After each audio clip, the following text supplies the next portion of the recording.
Muito bom dia para você ligado nesse Acorda. Tô aqui no Maracanã, a gente vai repercutir um pouquinho o que foi esse Vasco e Fluminense, né, pela 10ª rodada do Campeonato Brasileiro. Já pedindo aquele like, né, aquela contribuição, naquele joinha. Comenta aqui embaixo o que você achou do Vasco ontem nesse jogo contra o Fluminense. Mas antes eu vou dar um recado rapidinho da NIT Quantic, que é uma distribuidora de produtos naturais voltados para a qualidade de vida. Promoção de saúde e beleza desde 2018, atuando no mercado de produtos naturais para uma existência mais saudável e sustentável do planeta. A NIT Quantic, ela entrega em todo o Brasil, sempre mantendo a excelência em atendimento. A prioridade da NIT Quantic é você. Então entre em contato através do WhatsApp 21973010885 ou através do e-mail contato@nitquantic.com.br ou através do site nitquantic.com.br. Fica na rua Ator Paulo Gustavo 426, na sala 601 Icaraí, Niterói. É a NIT Quantic, a frequência da sua saúde. Então, meus amigos, eu gostaria muito de saber a opinião de vocês em relação a esse jogo. Então, deixa aqui nos comentários a atuação, o que você achou da atuação do Vasco contra o Fluminense na noite de ontem aqui no Maracanã. Bom, não foi um bom jogo, né? Novamente, o Vasco jogou muito mal. E eu tava com uma esperança de que, cara, jogar mal faz parte, né, do futebol. Mas eu não esperava ter esse mesmo tipo de sentimento e esse mesmo tipo de comentário que eu tive em outros jogos. Foi decepcionante, foi frustrante mais uma vez. O Vasco foi numa rotação muito abaixo do que o Fluminense apresentou aqui. Me lembrou, sim, em alguns momentos, o time do Fábio Carille. Um time sem pegada, um time sem meio campo, dando espaços. No início do primeiro tempo, durante a transmissão, e o Flávio bateu muito na tecla em relação a isso, que faltava meio campo. O Diniz entrou com uma formação de 3 volantes, com o Matheus Carvalho, o Hugo Moura e o Tietê. O Tietê para fazer essa função do Felipe Coutinho.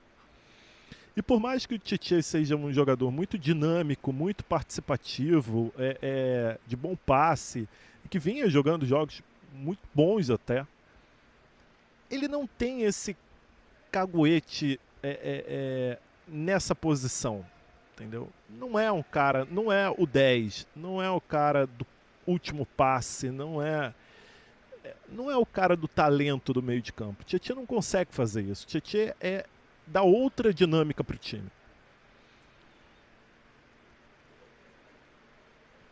Em relação ao Matheus Carvalho, eu nem vou me alongar muito.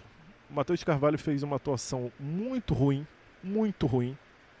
Achei até que o Diniz fosse substituí-lo durante o intervalo, que não aconteceu. Ele manteve o Matheus Carvalho aí por pelo menos 10 minutos do segundo tempo até substituí-lo.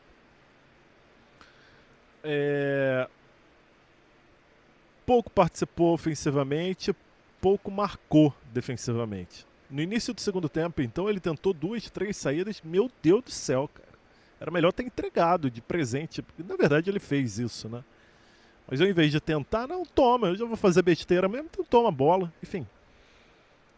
Ou despacha, cara, dá um chute, sei lá. Enfim, a saída de bola terrível do Matheus Carvalho em 2, 3 oportunidades. E até que ele foi substituído, uma atuação muito ruim. Zaga do Vasco muito mal hoje. Os laterais, Paulo Henrique, terrível. Paulo Henrique chegou no momento do jogo, no final do segundo tempo, que ele estava tentando dar de calcanhar, cara, dentro da área. Verratti muito mal tocou na bola. Ele só teve um lance, que foi uma cabeçada, o único ataque do Vasco no segundo tempo. Uma cabeçada, enfim, que para fora. Um primeiro tempo de pouquíssima inspiração, segundo tempo de um rendimento muito aquém do que a gente espera, voltando àqueles tempos que a gente não queria lembrar.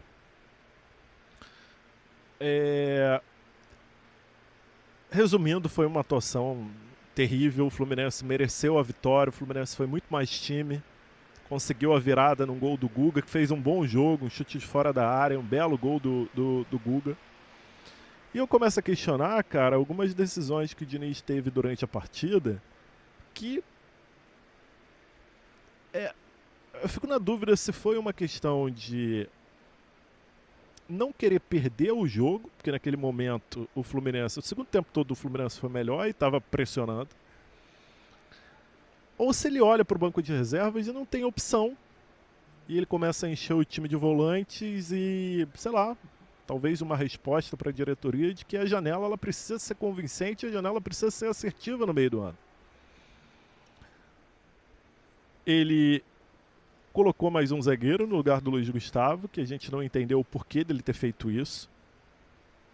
Ele botou o Lucas Freitas no jogo, incompreensível. Ele colocou o Paulinho, que é uma negação esse ano, infelizmente. O Paulinho não estreou esse ano com a camisa do Vasco. Colocou o Sforza. Uma outra substituição, não estou lembrando agora, mas pouco fez também. E morreu com uma substituição. Ele tinha a possibilidade de mexer mais uma vez e não fez. Por quê? O Vasco hoje são muitos questionamentos e poucas respostas, né? E é aquilo, será que o Fernando Diniz olha para o banco de reservas e você não tem a confiança? Por exemplo, o Lloyd, ele fez todo aquele jogo contra o Operário, um jogo ruim do Lloyd. Enfim, tomadas de decisões ruins, o gol do Operário saiu numa roubada de bola, respondendo o Diniz ali no ouvido, enfim. Será que foi uma represália o fato de ele não ter entrado no jogo hoje? E eu perguntei durante a transmissão em relação ao Jean Davi. Porque o Jean Davi, mais uma vez, é relacionado. E assim, tudo bem que a unanimidade da torcida do Vasco em relação ao Jean Davi, que ele não deve nem entrar realmente. É um cara que, infelizmente, não agregou, não foi aquilo que a gente imaginava que ele fosse render. Mas então, por que relaciona, né? Eu fico me perguntando por que o Jean Davi foi relacionado. Porque a partir do momento que você relaciona um jogador, você cogita a possibilidade de colocá-lo em campo. A partir do momento que você não vai colocar o Jean Davi, e você tem a convicção disso, é melhor relacionar um menino da base, pô. Alguém que possa agregar em algum momento. E o Jean Davi era uma posição que o Vasco estava precisando no momento do jogo. Aí eu fico me perguntando, será que as substituições foram para manter um resultado que que de uma forma justa o Fluminense conseguiu virar o jogo? Ou é olhar para o elenco, não ter opções e acaba colocando volante atrás de volante na tentativa de conseguir alguma coisa que no final foi um desastre? Foi o pior jogo do Vasco no comando do Diniz, sem dúvida nenhuma. É um time apático, um time que pouco agrediu o adversário, com muitas dificuldades de marcação. O Fluminense foi muito superior em todos os quesitos. E mais uma vez eu faço um apelo aqui durante essa corda em relação à janela do Vasco no meio do ano. A janela ela precisa ser assertiva. O Vasco tem carências muito importantes no elenco. O Vasco não tem um cara... ele colocou o Adson também, agora que eu lembrei. Ele colocou o Adson também, que é nítido também, que está longe de ser aquele Adson que jogou na temporada passada. Infelizmente o Nuno não fez um bom jogo, enfim. E, cara, uma janela assertiva para o meio do ano. Eu acho que precisa de jogadores para ontem, jogadores que possam agregar, que possam elevar o nível técnico desse time. Porque assim, cara, a gente vai trocar de treinador e eu já falei isso aqui, eu acho que o Carille, independente da janela, eu acho que ele não ia conseguir tirar o máximo desse time. Eu acredito que o Diniz tem essa capacidade, mas ele precisa de jogadores qualificados no elenco. A janela precisa dar opções para o Fernando Diniz poder evoluir e contribuir com o trabalho dele. Independente disso tudo, eu não posso deixar de falar de que hoje ele me decepcionou. Foi frustrante a maneira como ele mexeu no time, a maneira como ele enxergou o jogo, a maneira como o Vasco se comportou, enfim.